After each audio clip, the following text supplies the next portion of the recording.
हम्म, कल कहाँ तक पढ़ा था हमने? हाँ, राइट्स ऑफ श्योरिटी के पहले तक। चलो आज राइट्स ऑफ श्योरिटी पढ़ते हैं। हम्म, हम्म, ठीक से स्क्रीन अब दिखेगी। ओके, राइट्स ऑफ श्योरिटी में पहली बात तो श्योरिटी वो पर्सन है जिसने क्रेडिटर को गारंटी दी है कि अगर प्रिंसिपल डेटर ने कोई डिफॉल्ट किया तो मैं उसका कंपनसेशन दूंगा या मैं उस चीज को परफॉर्म करके दूंगा। ट्राई पार्टी एग्रीमेंट होता है, इसको बोलते हैं गारंटी कॉन्ट्रैक्ट। उसके अंदर वो जो श्योरिटी नाम का पर्सन है, अगर in case of default by principal debtor, अगर उसके ऊपर ये लाइबिलिटी आती है कि उसे परफॉर्म करना पड़ेगा, तो बाद में उसे कुछ तो राइट मिलने चाहिए। तो प्रिंसिपल डेटर के अगेंस्ट उसका एक राइट रहता है कि वो अमाउंट रिकवर कर सकता है। ये तो ठीक है। कल हमने एक कंसेप्ट और पढ़ा था, को श्योरिटीज भी हो सकते हैं। मतलब श्योरिटी ये कह सकता है कि मेरे साथ कोई और भी होना चाहिए जो गारंटी दे, तो ही मैं आऊंगा। तो अगर को श्योरिटीज होंगे तो फिर सपोज परफॉर्मेंस करते समय अकेले हम मेन को श्योरिटी ने या जो पहला वाला को श्योरिटी वन है उसने ही परफॉर्मेंस कर दिया, तो वो टू से बाद में रिकवर कर सकता है। तो आपस में को श्योरिटीज जो होते हैं उनमें भी उसका राइट हो सकता है, और प्रिंसिपल डेटर के खिलाफ तो रिकवर का राइट है ही। लेकिन क्या क्रेडिटर के अगेंस्ट भी उसका कोई राइट है? ये इंटरेस्टिंग है भाई। क्रेडिटर के अगेंस्ट तो लाइबिलिटी है, ऑब्लिगेशन है, राइट कौन सा हो सकता है?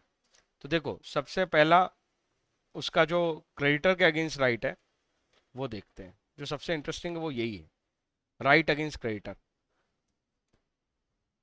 Surety is right to benefit of the creditors security. Benefit of the creditor security, ये क्या कहानी है? एग्जाम्पल देखते हैं। C advances to B his tenant 2 lakh rupees on the guarantee of A. तो श्योरिटी तो कौन हो गया हमारा? ए हो गया। सी एडवांसेस टू बी, मतलब सी कौन हो गया? क्रेडिटर। बी कौन हो गया? Principal debtor. C has also further security for 2 lakh rupees by a mortgage of his furniture. तो उसने क्या गारंटी ले रखी है इससे, वो तो ठीक है। साथ में उसने मॉर्गेज मतलब गिरवी रख रखा है बी का फर्नीचर। ठीक है। अब क्या होता है? सी कैंसल द मॉर्गेज। सी कौन? क्रेडिटर मॉर्गेज कैंसिल कर देता है। बी इंसॉल्वेंट हो जाता है। एंड सी, जब बी इंसॉल्वेंट हो गया मतलब बी तो पेमेंट नहीं दे पाएगा, प्रिंसिपल डेटर ने कर दिया डिफॉल्ट। तो सी ने सूट फाइल किया किसके अगेंस्ट? ए के अगेंस्ट, कि भैया तुमने गारंटी दी थी, लाओ मुझे पैसे दे दो। A is discharge from the liability to the amount of the value of furniture. भाई जो वैल्यू तुम्हारे पास ऑलरेडी थी, भाई उसने डिफॉल्ट किया, वो वैल्यू तुमने कैसे छोड़ दी? मतलब ये वही वाली बात हो गई ना, आपने जब बी के ऊपर से लाइबिलिटी हटा दी तो मेरी लाइबिलिटी तो ऑटोमेटिकली खत्म हो गई ना। आपके पास उसका फर्नीचर मॉर्गेज करके पड़ा था, पहले आपको उस फर्नीचर को यूज करना था। अगर वो पैसा कम पड़ता उतना पैसा मैं देता। तो अगर आप उसको कैंसिल कर देते हो तो इसका मतलब है कि आप एक तरह से उस लाइबिलिटी को, एक तरह से उसे ले ऑफ दे रहे हो, उसे अलाउ कर रहे हो कि इतने पैसे आपको नहीं चाहिए। इसलिए A is discharge from the liability to the amount of value of furniture. ये बात हमने पढ़ी थी। तो ये एक तरह से श्योरिटी का राइट हुआ अगेंस्ट हु? Against creditor. कि अगर वो डिस्चार्ज देता है प्रिंसिपल डेटर को तो ऑटोमेटिकली डिस्चार्ज मिल जाता है किसको? ए, सॉरी, अश्योरिटी। ए नहीं है ये, पर्सन का नाम नहीं है। A surety is entitled to the benefit of every security which the creditor has against the principal debtor. मतलब जब एज अ क्रेडिटर आपने प्रिंसिपल डेटर से कोई सिक्योरिटी ले रखी है, तो उस पे जैसे आपका राइट है वैसे मेरा राइट था। कल को मैं आपको पूरा पेमेंट देता, वो फर्नीचर में ले जाता बी का, मैं लेता रहता उससे पैसे। आपने उसको छोड़ दिया, इसका मतलब अब मेरे पास भी वो रिकवरी के लिए नहीं आएगा। तो ये तो सीधी सी बात है, आपने उसको छोड़ा मतलब आपको उसके उतने पैसे लेने का इंटेंशन नहीं है, वो पैसे मैं भी नहीं दूंगा आपको। तो श्योरिटी को क्या एंटाइटलमेंट है? एंटाइटल्ड मतलब राइट है। उसको ये राइट है कि जो सिक्योरिटी क्रेडिटर ने डेटर से ले रखी है, वो सिक्योरिटी का entitlement after payment made to creditor किसको मिल जाएगा? श्योरिटी को मिल जाएगा। मतलब कायदे से ये फर्नीचर श्योरिटी के पास जाना था। अगर फर्नीचर आपका मॉर्गेज आप खुद खत्म करते हो तो इसका मतलब है उतना पैसा आप छोड़ रहे हो, और वो छोड़ रहे हो तो आप वो रिकवर जब उस प्राइमरीली नहीं कर सकते तो मेरी तो सेकेंडरी लाइबिलिटी है। यहां तक कोई समस्या? तो वो यही कह रहे हैं, फिर से पढ़ देता हूं। A surety is entitled to the benefit of every security, benefit of every security, वो सिक्योरिटी जो किसने किससे ली है, which the creditor has against the PD at the time when contract of suretyship is entered into, मतलब contract of guarantee is entered, whether the surety knows of the existence of such security और not. ये है बहुत important बात, इससे भी फर्क नहीं पड़ता, लॉ मेकर ये कहते हैं इससे भी फर्क नहीं पड़ता कि ये फर्नीचर आपके पास उसका गिरवी पड़ा है, इस बात की जानकारी उसे थी या नहीं थी, इससे फर्क नहीं पड़ता, क्योंकि देखो लॉ मेकर का इंटेंशन सीधा सीधा है, बिजनेस को प्रमोट करने के लिए लॉ मेकर्स ने कहा कि गारंटी कॉन्ट्रैक्ट्स होने चाहिए ताकि लोग एक दूसरे पे भरोसा कर सकें। यहाँ पे किसी का लॉस करने का इंटेंशन लॉ मेकर्स का तो हो ही नहीं सकता, तो उन्होंने इसलिए ऐसा प्रोविजन रखा है कि भाई ये राइट है श्योरिटी का कि अगर क्रेडिटर ने कोई सिक्योरिटी ली थी, भले ही श्योरिटी को इसके बारे में जानकारी हो नहीं हो, इससे फर्क नहीं पड़ता, जब आप उससे पैसे लोगे तो वो सारी सिक्योरिटी आपको हैंड ओवर कर देना चाहिए, किसको, श्योरिटी को, बाद में श्योरिटी उससे रिकवर करता रहेगा। तो इसलिए ये प्रोविजन लिखा हुआ है इस तरह से कि इससे फर्क नहीं पड़ेगा कि आपने जो सिक्योरिटी असेट होल्ड कर ली थी प्रिंसिपल डेटर की, एज अ क्रेडिटर आपने जो असेट प्रिंसिपल डेटर की होल्ड कर ली थी, उन सारी असेट्स को आपको हैंडओवर करना चाहिए, उसका एंटाइटलमेंट, उसका राइट किसको ट्रांसफर हो जाएगा, श्योरिटी को, ये उसका राइट अगेंस्ट क्रेडिटर कहलाएगा। कोई डाउट है? तो अगर मैं समरी करूं, ये तो समझाने के लिए इतना डिटेल में गए, कहानी सिंपल है। जब गारंटी कॉन्ट्रैक्ट हुआ प्रिंसिपल डेटर और क्रेडिटर के बीच में, अगर कोई सिक्योरिटी का लेन देन हुआ है, मतलब प्रिंसिपल डेटर ने कोई सिक्योरिटी दी थी क्रेडिटर को, तो गारंटी जब एनफोर्स होगी और श्योरिटी अपना पैसा चुकाएगा in case of default made by principal debtor, तो जो सिक्योरिटी क्रेडिटर के पास पड़ी है उस पर राइट अब किसका आ जाएगा, श्योरिटी। इतनी सीधी सी बात है, कोई डाउट है इसमें? इफ द क्रेडिटर लॉसेस और without the consent of the surety parts with such security, मतलब अगर क्रेडिटर बिना कंसेंट के, बिना सहमति के, बिना श्योरिटी की सहमति के उस सिक्योरिटी को लूज कर देता है या पार्ट्स विथ हो जाता है, मतलब उससे अलग हो जाता है, तो ऐसे सिनारियों में उतने अमाउंट के लिए, उतने एक्सटेंट के लिए श्योरिटी डिस्चार्ज हो जाएगा। जैसा इस केस में फर्नीचर पे मॉर्गेज तुमने खत्म किया बिना कंसेंट के, तो उतने अमाउंट पे श्योरिटी डिस्चार्ज हो गया। कोई कहानी में दिक्कत है तो बताओ? तो बिल्कुल सीधा सा प्रोविजन हो गया अब तो, है ना? आगे चलते हैं, राइट टू सेट ऑफ। अब एक और राइट है, किसके, किसका राइट पढ़ रहे हैं, किसके अगेंस्ट? हाँ, श्योरिटी का राइट क्रेडिटर के अगेंस्ट। अब देखो फिर से, if the creditor shoes the, चलो फिर से पहले एग्जांपल पढ़ते हैं फिर प्रोविजन पढ़ते हैं। X took a loan 50,000 from Y, मतलब वाई क्रेडिटर और एक्स प्रिंसिपल डेटर हो गया, which was guaranteed by Z, तो जेड श्योरिटी हो गया। There was one another contract between X and Y. अब देखो एक तो ये लोन का कॉन्ट्रैक्ट है इनके बीच में, इसके अलावा भी एक्स और वाई के बीच में कोई कॉन्ट्रैक्ट है इन विच वाई हैड टू पे 10,000, और उसमें सुनना कौन पेमेंट करेगा, वाई हैड टू पे, मतलब वो जो दूसरा कॉन्ट्रैक्ट है उसमें पीडी वाई है, जबकि हमारे केस में इस कॉन्ट्रैक्ट में पीडी क्रेडिटर है वाई, उस केस में पीडी है वाई। बिल्कुल रेसिप्रोकल रिलेशन हो रखा है उन्हीं दोनों पार्टी के बीच में, है ना? एक्स और वाई के बीच में दो कॉन्ट्रैक्ट है। फर्स्ट कॉन्ट्रैक्ट जिसकी हम बात कर रहे हैं वो तो गारंटी वाला है, गारंटी कॉन्ट्रैक्ट जिसमें वाई भी है। एक और कॉन्ट्रैक्ट है एक्स और वाई में, लेकिन उनके रोल बिल्कुल अलग है। जहां पे फर्स्ट कॉन्ट्रैक्ट में ये पीडी और ये क्रेडिटर है, वहां पे एक्स, दूसरे कॉन्ट्रैक्ट में एक्स पीडी, एक्स क्रेडिटर है और वाई पीडी है।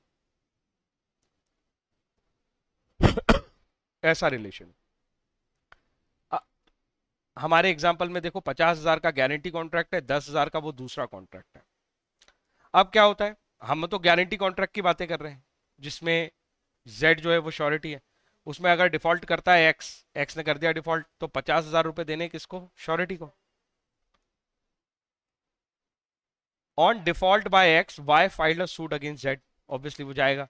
Now Z is liable to pay how much only 40,000, है ना. 10,000 रुपीज तो बेसिकली आपको भी देने थे प्रिंसिपल डेटर को, तो नेट लाइबिलिटी प्रिंसिपल डेटर की आपके अगेंस्ट केवल 40 है, तो मैं आपको 40 दूंगा. If the creditor choose the surety for payment of principal debtor's liability, the surety may have the benefit. फिर से श्योरिटी को एक और बेनिफिट मिल सकता है, मतलब एक राइट मिल सकता है टू सेट ऑफ.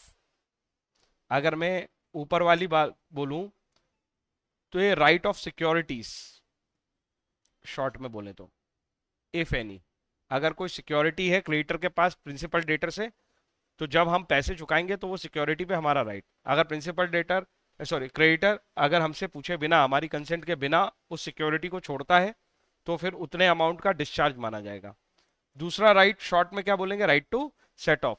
अगर क्रेडिटर को जितने पैसे लेने हैं प्रिंसिपल डेटर को और कुछ अमाउंट देना भी है, तो लेने का अमाउंट और देने का अमाउंट सेट ऑफ करके पे करेगा कौन, श्योरिटी. सिंपल है ना. आगे चलते हैं. Right to share reduction. The surety has a right to claim. फिर से एग्जांपल पहले, X took a loan of 50,000 from Y. कहानी वैसी है फिर से, एक्स पीडी हो गया, वाई क्रेडिटर हो गया. आगे पढ़ते हैं.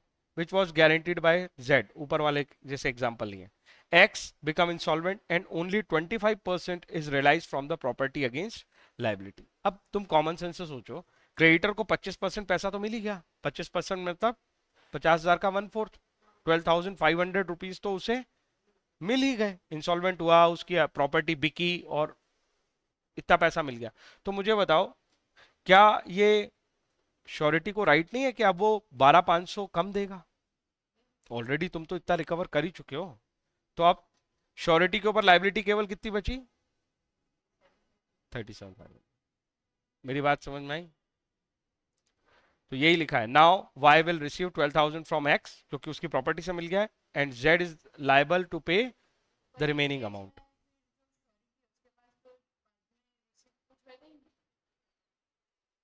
वो रिसीव होगा या नहीं होगा ये श्योरिटी और कौन जाने, प्रिंसिपल डेटा.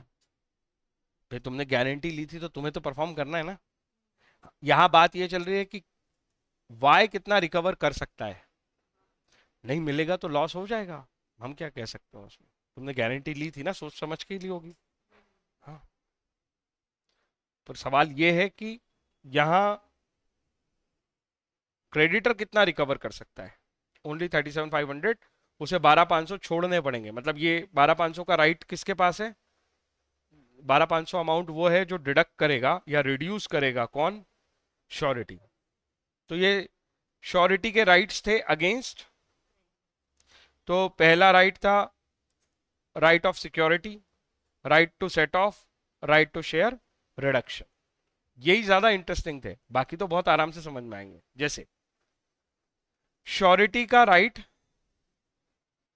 किसके against, principal debtor. Principal debtor के अगेंस्ट क्या राइट होगा, ऑब्वियसली प्रिंसिपल डेटर ने डिफॉल्ट किया था, तो श्योरिटी ने जो परफॉर्मेंस थी वो खुद से की, किसके लिए, क्रेडिटर के लिए. तो वेयर गारंटीड, चलो पहले फिर से एग्जांपल पढ़ते हैं फिर इसको बढ़ते. Raju has taken housing loan from Canara bank. तो कैनरा बैंक हो गया क्रेडिटर, राजू हो गया principal debtor. Pappu has given guarantee, तो ये हो गया surety for repayment of such loan. Besides there was a condition that Raju does not repay the loan. Besides that, there was a condition that if Raju does not repay the loan within time, the bank can auction his property by giving 15 days notice to Raju. भले उसने पप्पू से security Pappu को surety बना रखा है, guarantee ले रखी है, लेकिन एक क्लॉज ये भी डाल रखा है कैनरा बैंक ने, बिसाइड्स. बिसाइड्स का मतलब होता है extra point, additionally.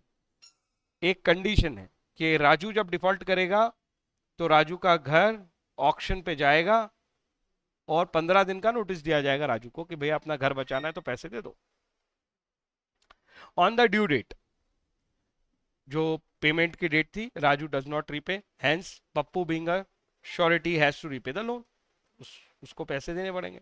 Now Pappu can take the house from bank, bank के कब्जे में है घर, तो ऑब्वियसली जब पेमेंट कर देगा पप्पू तो अब घर उसके पास, और वो has a right to auction, जो राइट बैंक को था अब पप्पू के पास है, क्योंकि अब पप्पू उसका क्रेडिटर है कि नहीं है। समझ में आ रही है मेरी बात? तो राइट टू ऑक्शन भी मिल जाएगा उसको, ये मेन बात थी। और 15 दिन का नोटिस उसको देके उसके पास राइट टू ऑक्शन है।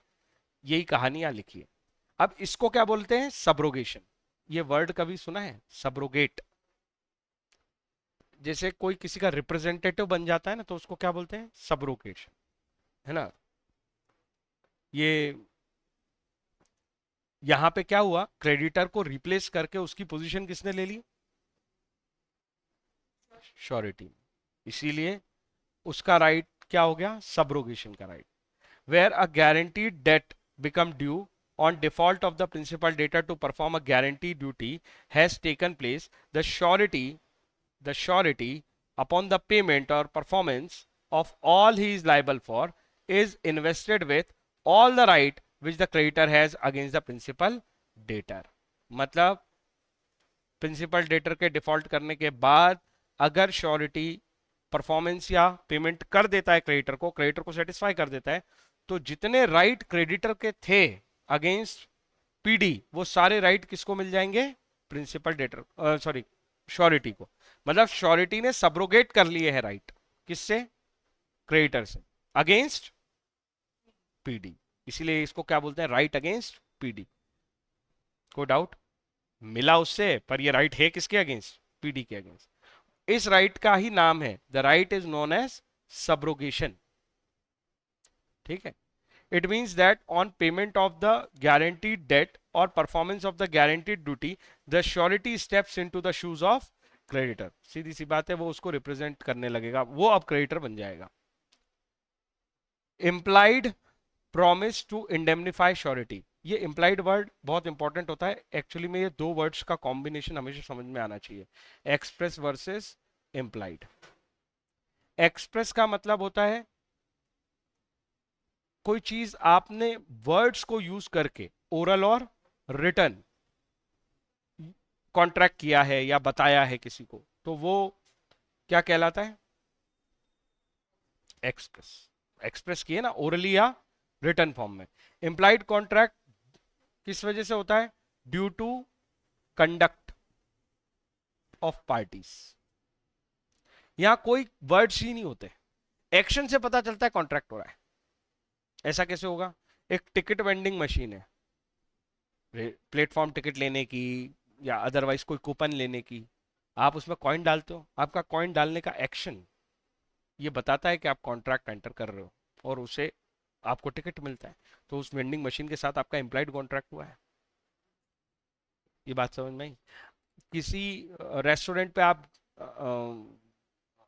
किसी होटल में आप गए और वहां पे रेस्टोरेंट वाले से आपने फोन करके कुछ मंगा लिया, है ना, तो पहले से कॉन्ट्रैक्ट ना भी हो तो उसके प्राइस तो आपको देने पड़ेंगे।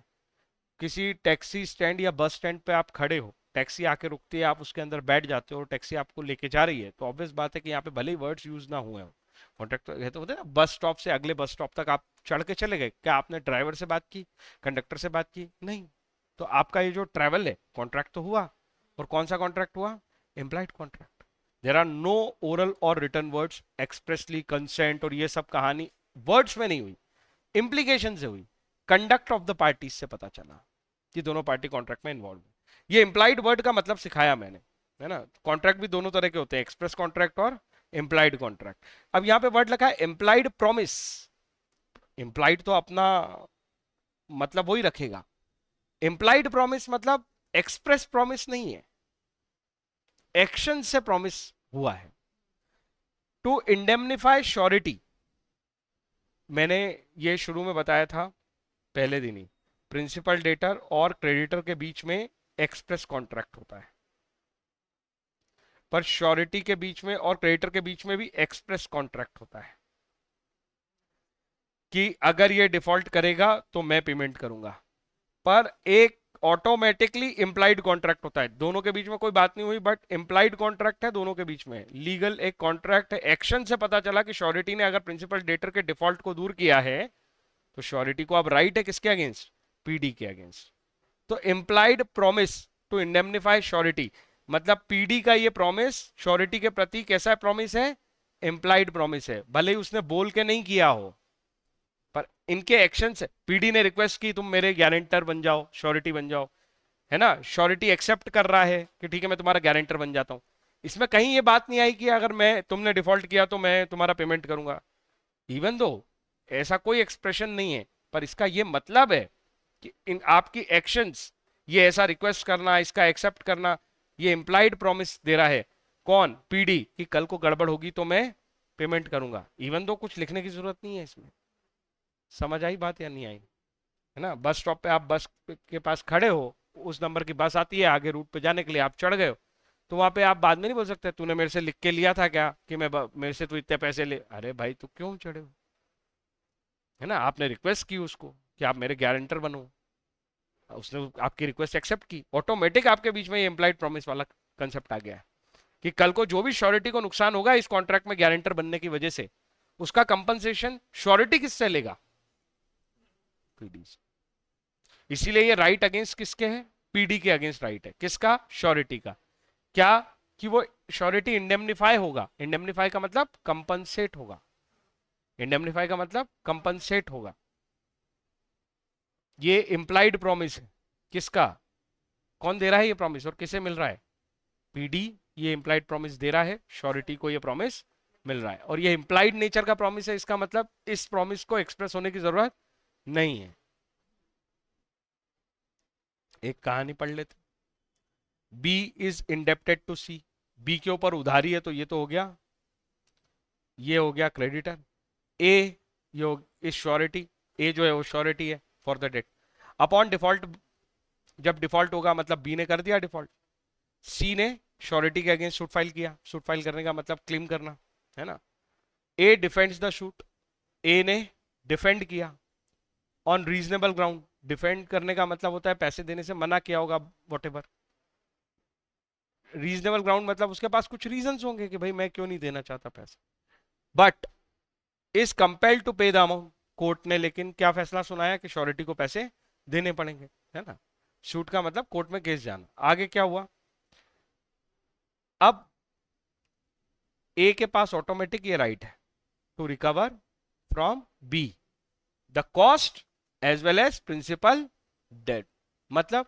जब केस लड़ा होगा, सपोज ये इंडेप्टनेस 1 लाख रुपए की है, तो 1 लाख रुपए तो श्योरिटी ने क्रेडिटर को ही दे दिया, और जो केस लड़ने का खर्चा हुआ वो 20,000 रुपए हुआ, तो जो सामने वाले से वो रिकवर करेगा तो वो 1,20,000 रिकवर करेगा, और ये इंप्लाइड माना जाएगा, इसके लिए एक्सप्रेशन की जरूरत नहीं है बी और ए के बीच, को डाउट। अब इस कहानी को कंसेप्चुअली पढ़ते हैं, ये तो एग्जाम्पल था, एग्जाम्पल नहीं लिखने होते एग्जाम में, एग्जाम्पल से हमारे दिमाग में फ्रेम होता है कि कैसे प्रोविजन बना होगा, तो देखो अब समझ में आएगा। In every contract of guarantee, जो भी गारंटी के कॉन्ट्रैक्ट है, there is an implied promise, हर कॉन्ट्रैक्ट में इंप्लाइड प्रॉमिस है, किसके द्वारा, किसको, बाय पीडी टू श्योरिटी, क्या प्रॉमिस है, टू इंडेमनिफाई, प्रॉमिस का लैंग्वेज है टू इंडेमनिफाई द श्योरिटी, इसीलिए ये नहीं लिखा है कि मैं केवल उतनी ही पैसे दूंगा तुम्हें जितने तुमने क्रेडिटर को दिए हैं, ये लिखा है कि मैं इंडेमनिफाई करूंगा तुम्हें, जितना नुकसान होगा वो दूंगा। समझ आई बात, बहुत गहरा सोच के लिखते हैं लॉ मेकर। 1 लाख की उधारी होती सपोज ए और मतलब क्रेडिटर और डेटर के बीच में, पर रिकवरी हो जाती बी से कितने की, 60,000 की, तो केवल श्योरिटी को कितने देने पड़ते हैं, 40,000, तो फिर रिकवरी भी इंप्लाइड प्रॉमिस की कितनी रहनी चाहिए, 40,000, क्योंकि मामला इंडेमनिफाई का है, जितना उसे नुकसान हुआ है उतना कंपनसेट करना पड़ेगा, ज्यादा हो जाएगा तो वो ज्यादा कंपनसेट करेगा, कम रहेगा तो कम कंपनसेट करेगा, अगर उसे पूरे पैसे दे दे तो वो कंपनसेट करेगा ही नहीं, तो इसीलिए वर्ड बहुत सोच के लिखा है, इंडेमनिफाई करेगा, ऐसा नहीं लिखा है कि तुम जितने क्रेडिटर को पैसे दोगे उतने पैसे तुम्हें मिलेंगे, नहीं, जितना तुम्हारा लॉस हुआ है उतने पैसे तुम्हें मिलेंगे, कोई doubt. The surety is entitled, entitled word का मतलब है उसको राइट है to recover from the principal debtor whatever sum he is rightfully paid, unnecessary तुम कुछ पे करोगे तो वो नहीं मिलेगा। इंडेमनिफाई इसको भी कवर करता है, इंडेमनिटी मतलब वो इंश्योरेंस वाली कहानियां, तो इंश्योरेंस कंपनी आपको कुछ भी पेमेंट कर देगी ऐसा थोड़ी है, राइटफुली जितना तुम्हारा राइट हक है उतना ही पेमेंट करेगी, ऐसे ही श्योरिटी ने जितना राइटफुली पे किया है क्रेडिटर को उतना ही श्योरिटी रिकवर कर सकता है, ये उसको इम्प्लाइड राइट है, इम्प्लाइड प्रॉमिस माना जाएगा from the side of principal debtor to recover. कोई डाउट? लेकिन आप ऐसा कोई पैसा रिकवर नहीं कर सकते जो आपने रॉन्गफुली चीट करने के इंटेंशन से क्रेडिटर को बोला, यार तू तो ले, 1 लाख की बात है ना, तू तो ले ले मेरे से 5 लाख, 4 लाख मैं अब उससे ले लूंगा। उन दोनों के बेचारे को डेप्ट ही 1 लाख की थी। तो आप ऐसा कुछ बोल दो, केस वेस कर दे मेरे पे, पेनल्टी लगवा दे, मैं सब गलत सलत बोलूंगा और बड़ा अमाउंट कोर्ट मेरे पे चार्ज करेगा, फिर मैं उससे रिकवर कर लूंगा। ऐसा नहीं होता। रॉन्गफुली, रॉन्ग इंटेंशन से के लिए ये सारे लॉ नहीं बनाए जाते कि तुम उसमें चीटिंग करो, फ्रॉड करो ना। तो ये क्लियर कर दिया उन्होंने, जो राइटफुली आपका बनता है वो आप रिकवर कर सकते हो। कोई डाउट इसमें? हमने श्योरिटी के राइट पढ़े, अगेंस्ट क्रेडिटर, अगेंस्ट पीडी। जल्दी से रिवाइज करते हैं। अगेंस्ट क्रेडिटर कौन कौन से राइट थे उसको?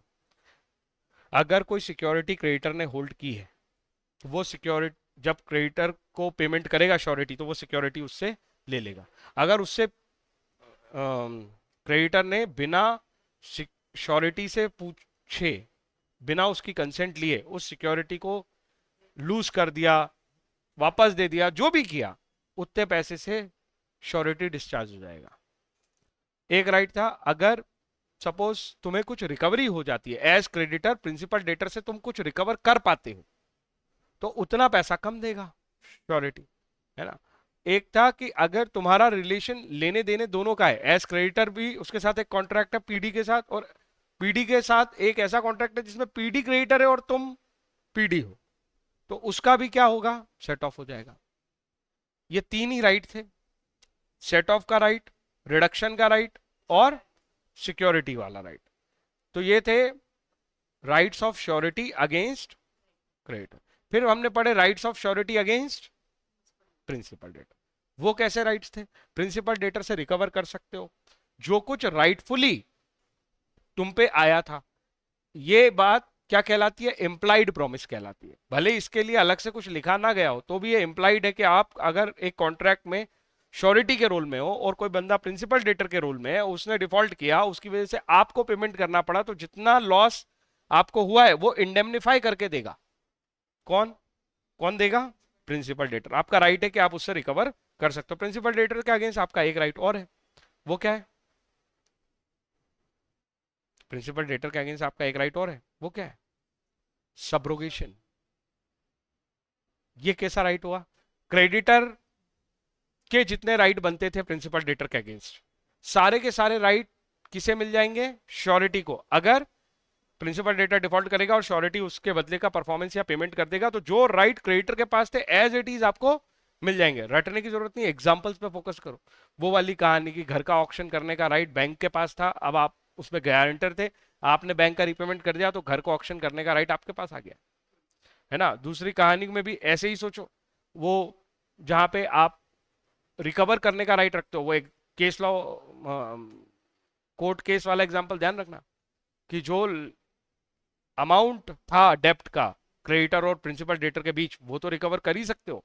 अगर कोई केस आ गया था जिसमें आपने रीजनेबल ग्राउंड पे लड़ा, इवन दो आप हार गए, तो वो जो पैसा बना जो केस का था, वो भी आप रिकवर कर सकते हो प्रिंसिपल डेटर। राइटफुल होना चाहिए, रॉन्गफुल नहीं होना चाहिए, इतना सा ध्यान रखना है।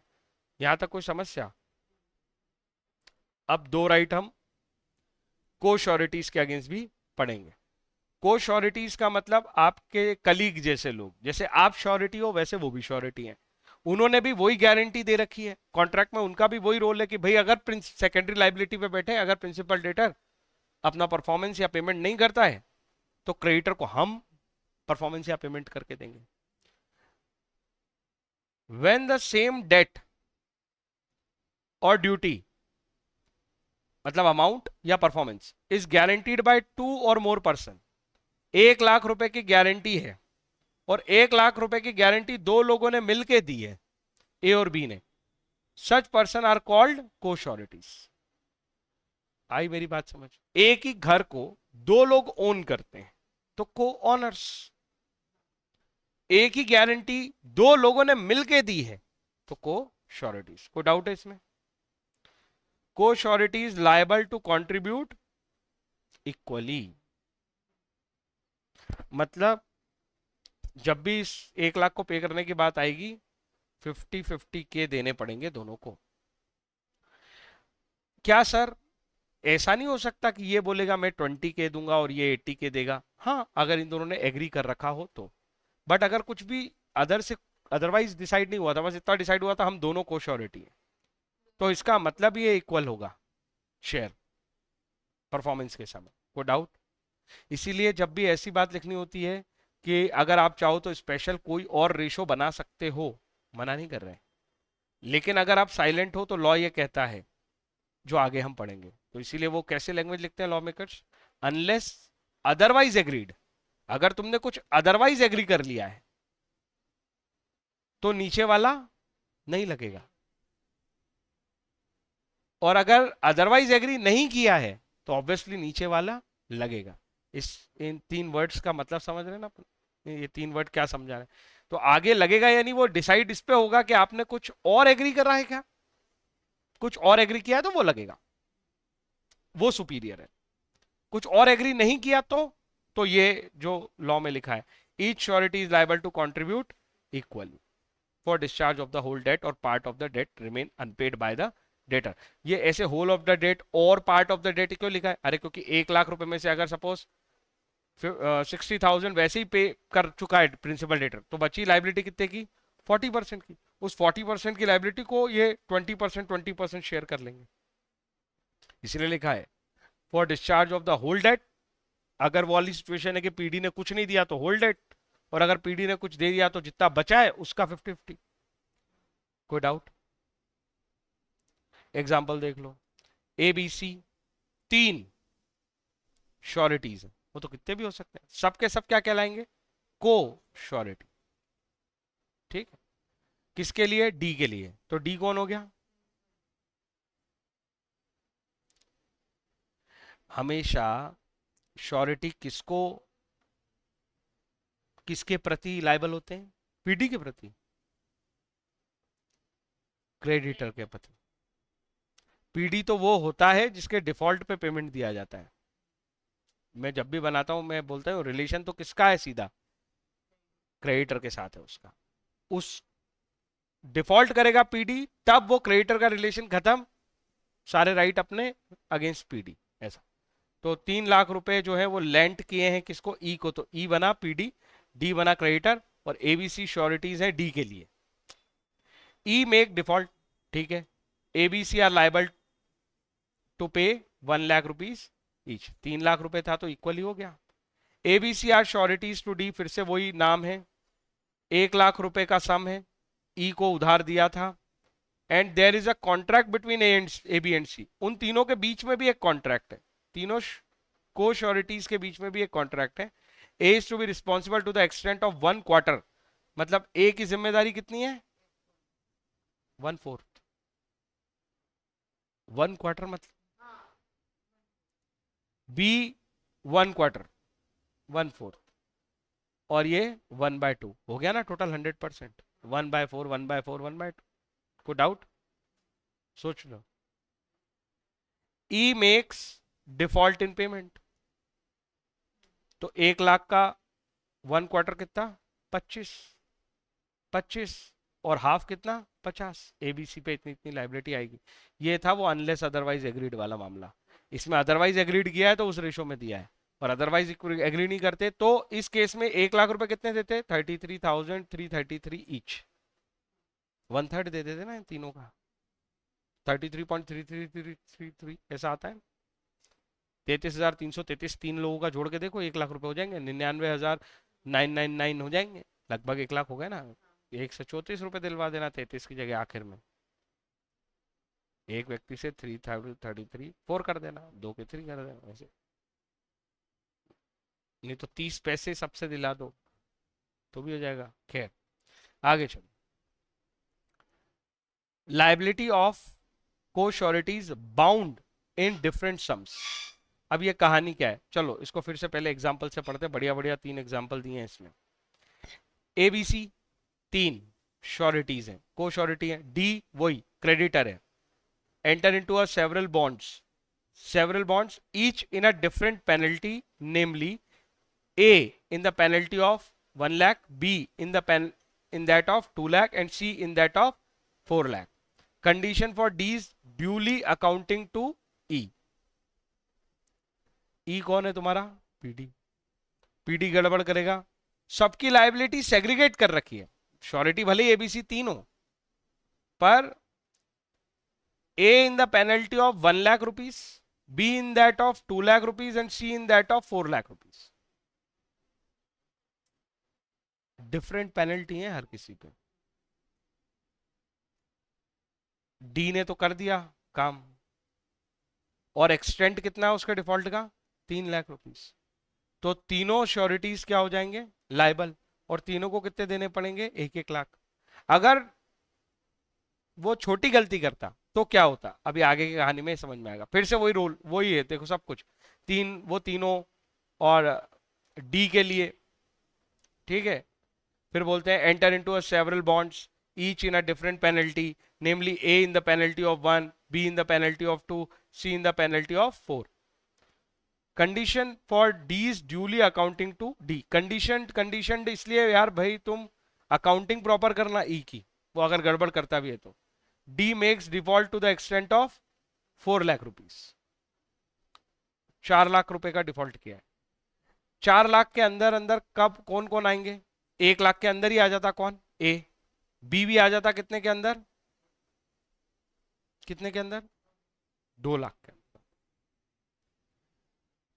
सी कब आता? 4 लाख रुपए के डिफॉल्ट पे. डिफॉल्ट कितने का हुआ है? अब ये पेमेंट कैसे करेंगे? ये पेमेंट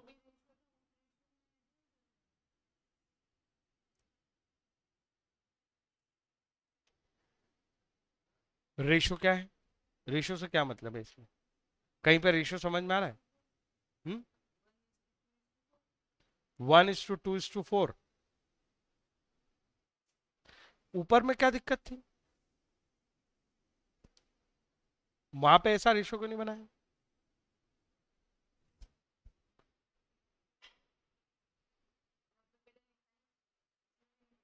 फिर कोई अंतर है कि नहीं दोनों सिनारियों में? पहले तो ये बताओ. ए बी सी, वो बचपन में खेला 10 अंतर ढूंढो, वैसा समझो जरा क्या हो रहा है. ए बी सी 3 लोग हैं. डी के लिए enter into a several bonds each in a different penalty, namely A in the penalty of 1, B in the penalty of 2, C in that of 4. Condition for dues duly accounting to E. D makes default to the extent of 3 lakh rupees. ABC are each liable to pay 1 lakh rupees. ऐसा लगा कि यार सबको बराबर पैसे देने पड़ेंगे. दूसरे केस में क्या हो रहा है? फिर से वही ABC, surety for D enter into 3. क्या लिखा है दोनों में? 3 सेवरल बॉन्ड्स. 3 ही हैं दोनों में.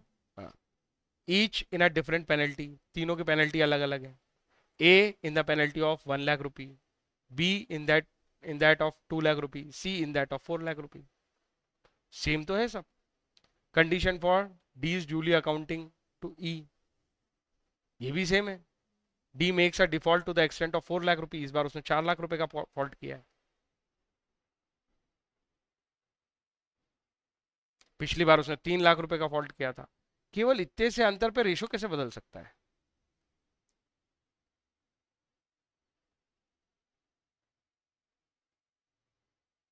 यहां पे उसने कह दिया ए 1 लाख रुपए ही देगा, बी और सी 1.5 लाख रुपए देंगे. क्योंकि कॉन्ट्रैक्ट नहीं पढ़ रहे हो तुम. A in the penalty of 1 lakh, उसकी लाइबिलिटी केवल कहां तक है? मैक्सिमम वो 1 लाख रुपए देगा. यहां पे जब शुरू वो ऊपर वाले केस में जब 3 लाख रुपए की बात हुई ना, तो वहां पे तीनों के ऊपर लाइबिलिटी भाई ए, बी और सी को चुकानी थी सपोज करो, तो सब बराबर लेंगे. लेकिन जब ये 4 लाख हो जाएगा तो प्रॉब्लम क्या है? सब बराबर नहीं ले सकते. ये तो एक ही लेगा ना, उसके बाद ये ऊपर लेगा नहीं. तो दोनों के ऊपर बची कितनी है? 3 लाख। फिर ये दोनों आपस में कितनी बांटेंगे? आधी आधी, क्योंकि वो दोनों की लिमिट है ना दो।